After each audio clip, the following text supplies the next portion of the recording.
apakah memang batasannya berapa lama? Kan itu kan sore-sore kan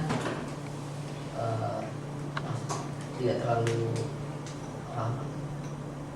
Maksudnya sore yang untuk apa? Akses Ya, atau bagaimana? oh enggak, yang itu yang adiknya meninggal itu sampai ke kampungan yang dia masuk. Terakhir, ini maksudnya bermasukkan dengan akses, maksudnya masuk ke akses 4 gitu.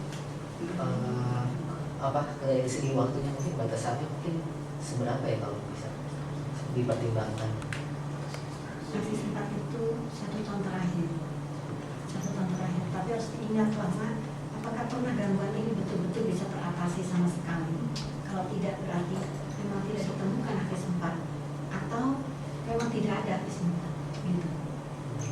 Jadi kalau prosesnya memang berjalan tidak jelas apakah itu adanya meninggal sebagai sensor kekambuhannya gitu. Nah itu yang harus ditulis karena riwayatnya pun tidak jelas, itu kan titik-titik gitu ya. Itu yang terakhir, selalu harus hati-hati kita pada akses 4. Kadang-kadang kita kaitkan yang istilah sekian tahun kita masukkan dari 4. Waktunya adalah 1 tahun terakhir. Kemudian untuk yang kedua, Saudara Gusti. Ya, terima kasih pada moderator. Jadi saya ingin bertanya pada presenta. Jadi sebenarnya juga bukan health arah saja. Jadi sebenarnya menurut presenta tuh penyebab gangguan jiwa pada pasien ini apa gitu? Kalau untuk penyebab gangguan jiwanya, saya menjawabnya dari awal dulu ya, mulai dari 10 tahun lalu. Kalau kita lihat dari riwayat keluarganya, pasien juga mempunyai riwayat keluarga penderita gangguan jiwa, itu adiknya. Jadi saya memikirkan ini hubungannya genetik. Tapi kalau lihat dari riwayat pernikahannya pasien 11 tahun lalu pernah bercerai dengan suaminya dan anaknya itu dibawa oleh mantan suami. Dan gejala pada pasien ini pertama kali timbul 10 tahun lalu, jadi berjarak 1 tahun dari perceraiannya itu. Dan gejala yang timbul saat 10 tahun lalu itu adalah dia melihat halusinasi bahwa dia melihat anaknya. Jadi saya berpikir bahwa kemungkinan penyebabnya ada yang pertama memang ada kecenderungan genetik, dan kedua itu stresornya ketika dia bercerai dan akhirnya berpisah dengan anak. Bagaimana? Untuk penanya berikutnya, Saudari Nila. Terima kasih atas kesempatannya sudah moderator. Saya bertanya mengenai terapi. Jadi pada pasien ini kan diberikan risperidon. Nah, sebenarnya apakah kita masih perlu mempertimbangkan pemberian THP pada pasien ini? Walaupun memang termasuk antipsikotik yang atipikal, tapi kan tetap akan bisa terjadi efek ekstrapiramidalnya.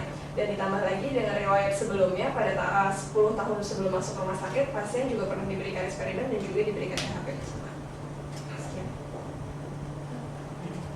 Kalau menurut saya kan kalau dari sumber yang saya baca dari buku obat psikotropika, pemberian THP sebagai profilasis itu tidak dianjurkan, dan pada pasien ini belum ditemukan adanya gejala EPS, dan kemudian pasien juga dirawat di bangsal yang pengontrolan itu sangat baik. Jadi kalau ada gejala EPS timbul, dia boleh langsung diberikan THP, tapi kalau saat ini dia belum ada gejala EPS, jadi menurut saya tidak diberikan THP.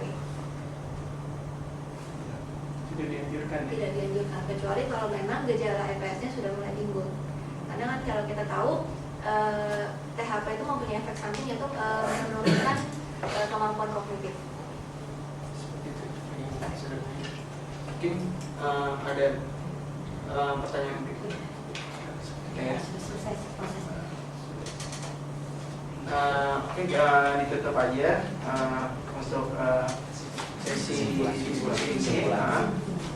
Jadi kesimpulannya mungkin pada kasus ini masih ada kaitan antara hubungan keluarga dengan faktor stresor, dan juga ditambah dengan faktor genetik yang didapat pada pasien ini hingga menimbulkan suatu gangguan pada jiwa pada pasien ini.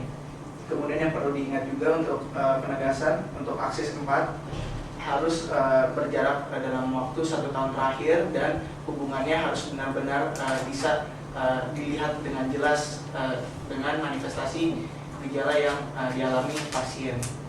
Bisa kita itu aja kesimpulannya. Kita beri aplaus dulu.